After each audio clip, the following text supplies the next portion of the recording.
Sir एक society जिसका ताल्लुक अवाम के इत्तेमाद के साथ जुड़ा हुआ है, बहरिया टाउन, वहाँ पे ब्लैकआउट हो जाता है, उसके बाद कुछ खबरें सामने आती हैं कि बिजली का बिल अदा नहीं किया गया और नैब की जानिब से जो है वो ब्लैकआउट करवा दिया गया।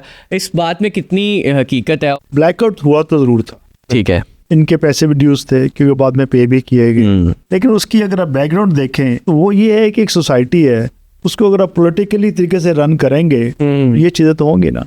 जितने भी रेजिडेंट्स हैं बहरिया के वो सारे अपने बिल पे करते हैं। अब सारे पैसे जमा हो गए थे, बिल्कुल, अब वो अकाउंट फ्रीज कर दिए गए, ठीक है, वो चाहे उसकी कोई वजह भी हो, सही है, लेकिन उसके बाद उन्होंने कहा जी इन्होंने पैसे नहीं अदा किए। ठीक है, बहरिया में किसी की साइड नहीं ले रहा, ना बहरिया की ना उनकी, लेकिन ये बहरिया पैसे देना चाह रहा था। हाँ जी, वो उनके हाथ जोड़ उन्होंने काट के रखे हुए थे कि जी आप बैंक से पैसे नहीं। क्या आपको लगता है कि बहरिया टाउन को बदनाम करने की कोशिश की गई है?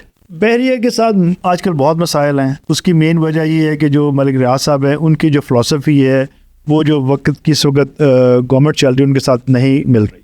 ठीक है, फ़र्क है उनके डिफरेंस ऑफ ओपिनियंस हैं, ठीक है, ठीक है, उसके अंदर आके ये एक पर्सनल लेवल पे चले गए हुए हैं कि जी हमने तंग करना है, या वो कहते हैं मैंने बात नहीं इनकी माननी। तो आपके हिसाब से इस वक्त जो बहरिया टाउन है वहाँ पे प्रॉपर्टी रेट्स गिरे हैं? वहाँ पे जी प्रॉपर्टी रेट्स गिरे हैं। कितने परसेंट गिर गए होंगे?